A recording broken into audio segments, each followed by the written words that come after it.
got the minutes for February 27th. I move they be accepted as written. I'll second. And what do we all think?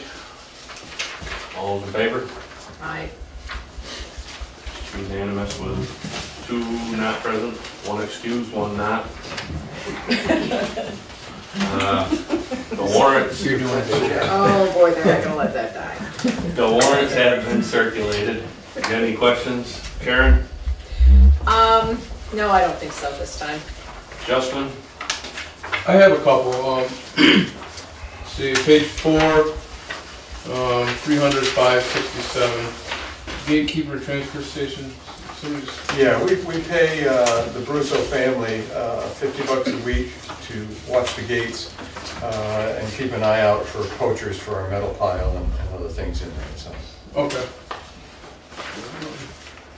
Also on page 5, second from the bottom, EMA Incorporated of New York. I was just curious what that was. I didn't recognize that. Well, VFDs are burial frequency drives, and that is a water department water filtration plant purchase.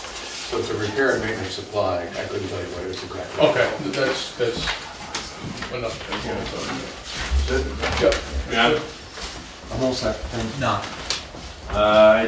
2 on the last page, 11 and 12, Stu. The $500 deductible.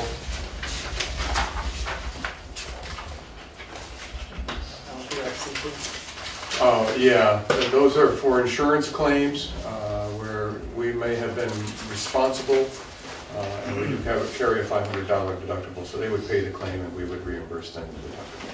Okay, don't know what that one's for. I'm trying to find it here. Where is it, page 11 you said? Yep, about halfway down. Let's see, property and casualty. Page 100, that's a police. I'm not really sure what that claim is. I'd have to find out. Okay. And the second one from the bottom, gravel and sand screws. Yeah, those are most likely purchased for the sanders. Okay. That's what I'm assuming they are. It's a small tools and equipment purchase. Okay. That's about the only thing I can think of that they might be. All right. Planning Commission. Dan, Barry, or Sure. you or both do. I'm happy to. We're really only here to answer any questions you might have regarding our proposal to move forward with the Select Board's directive. So we don't really have a presentation, but Okay. we're happy to answer any questions that you might have. Jason? Just a couple questions for either of you guys. I know, how long has it been since we've had a CI designation? I think it's been since 2000, if I recollect correctly.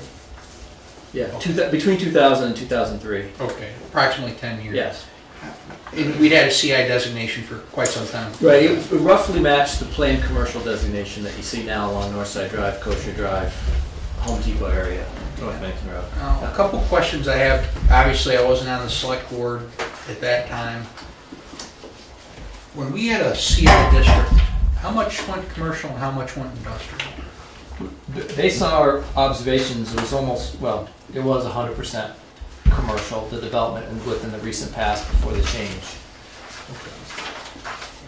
So, is there anything different about this CI designation in terms of the definition of it compared to what we had before? Nothing substantive except for it's not, look, the planned commercial district doesn't include industrial uses like manufacturing, etc.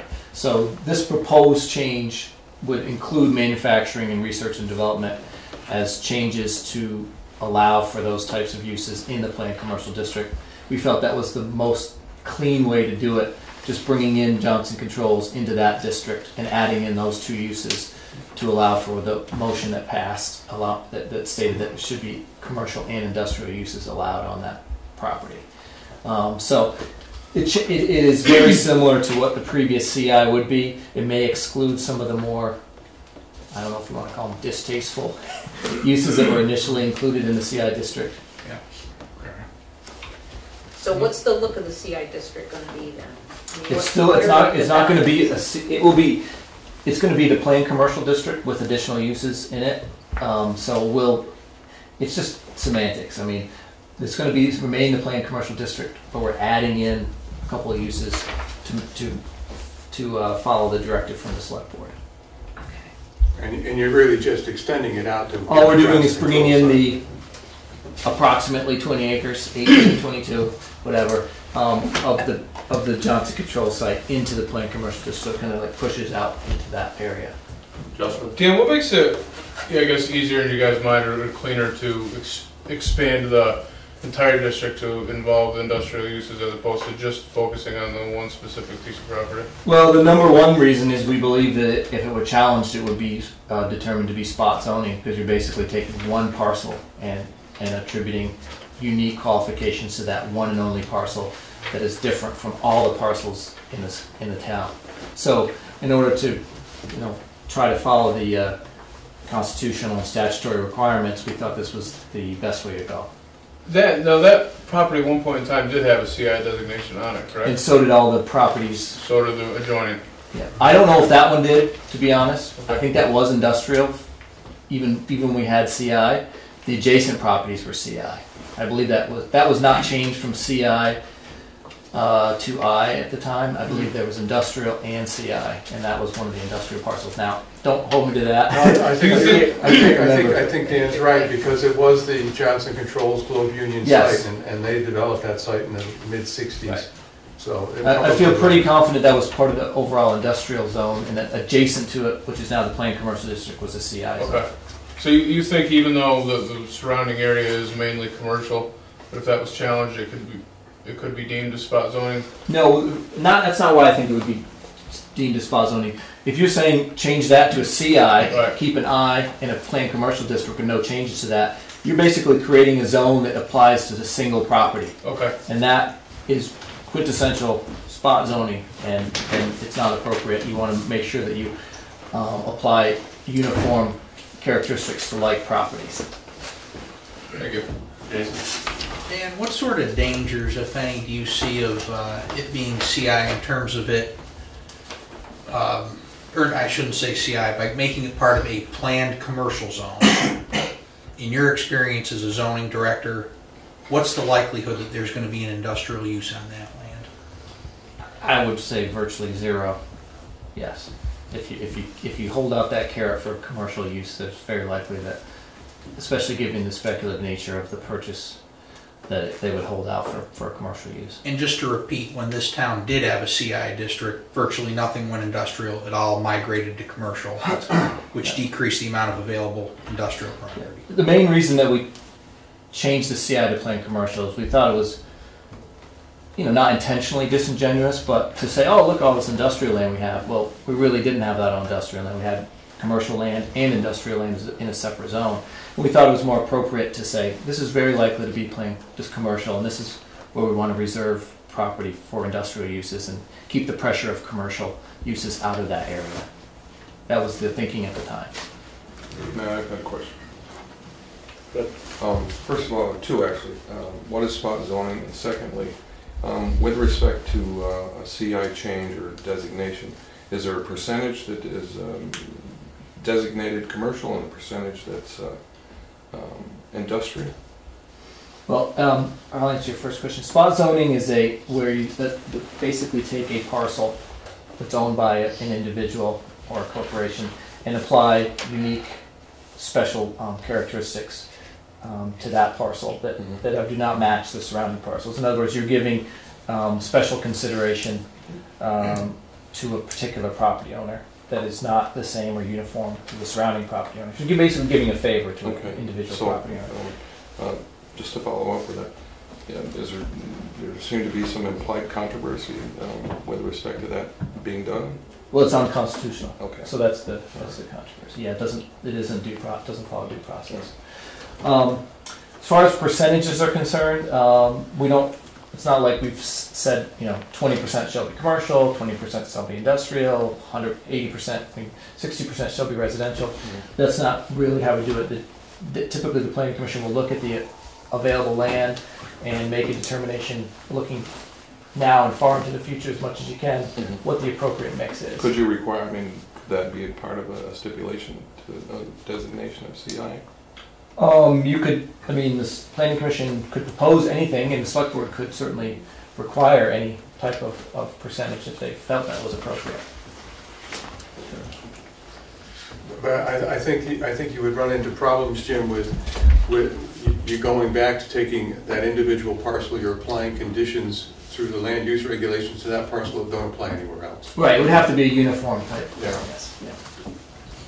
That's not to say that you couldn't say you could somehow take all properties similarly situated, but there's really not too many similarly situated to that one, so it would be a kind of a difficult, not to say you couldn't try to get creative, but to take some thinking to figure out how best to accomplish that. Anybody else? Can I say something? Absolutely. As you know, Jim, well, I don't know if you do, don't you? The owner has said that he would leave 2 or 3 acres where the train I was not aware of that. yeah, spot is, that he has no problem with that if there was an interest, if somebody wanted to put a train depot in there or a passenger or whatever. You know, he's very willing to, actually I talked to him today, to cooperate in that way. Good. Thank you, sir. Thank you, Jim. Liquor license. I'll circulate these for your signatures. Basically, tobacco and liquor license renewal.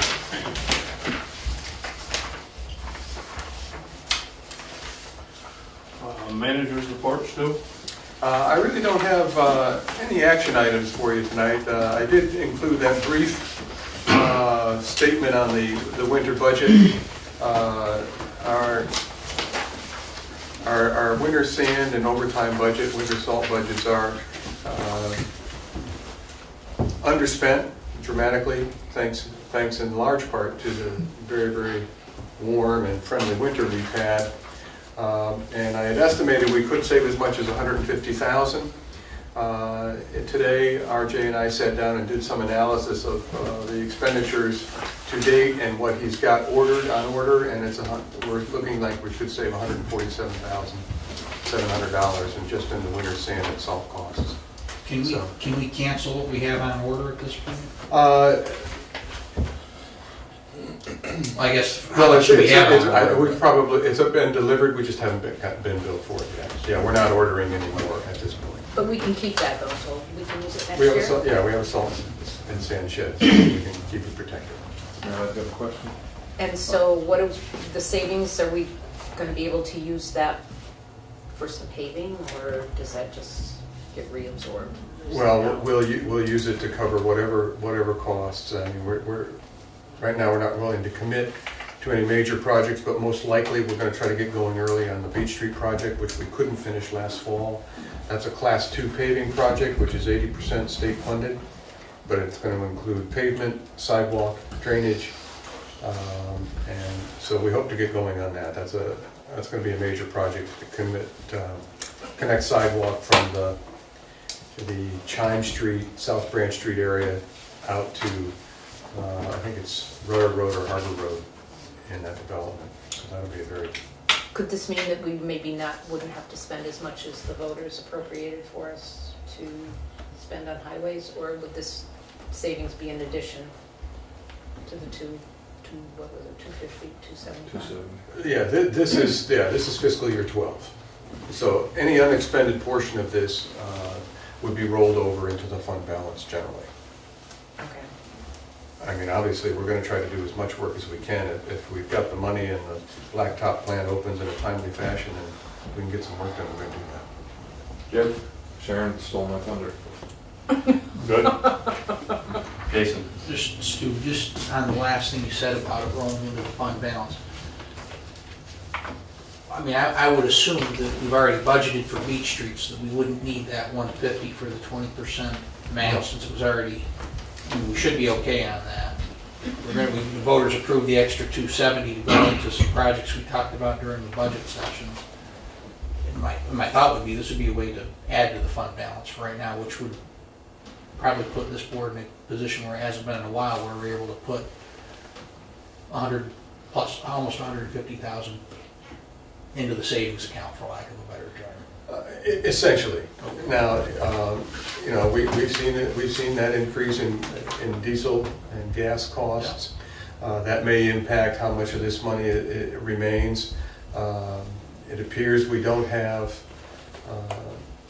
or won't have an opportunity to spend some of the reserve for the Hunt Street Bridge project. We're spending little bits of that in the design phase, although they're hoping that that will go forward in the next construction season. So you're right. I mean, we could end up essentially rolling this fund or this money into the next fiscal year's budget. It would give us that much more opportunity to do paving work. What did we have budgeted for overtime? You know, off the top of your head? Not right off the top of my head. Remember, we had increased it because we anticipated not only the winter, but we were working longer hours during the week and working some of our guys on some of the jobs to keep them active throughout the week. But even that, because of Irene, we didn't spend that money. I mean, everything changed on August 28th. So is that 35% of our overtime from last July 1 Yes. to now? Yes. So that's not 35% of what we budgeted for the winter then? No, that's Okay. the entire fund. Okay. Anybody else? Other business, Chris? No, sir. Sharon? Not tonight. And Justin? I would like to discuss the legal opinion we got. I don't know if that's what we're talking about on the agenda here for executive session, Stuart, or? It was set up that way in case the board wanted to discuss it. That was it. That was it? Yeah, John? I was just checking to see if that was what we were discussing. Jason? I have nothing, so I think what I'm hearing is we're going into executive session for legal issue. I move we go into executive session for legal. All in favor? Unanimous? Am I excluded from that? Yes, you are. Yes, you are. Keep doing it,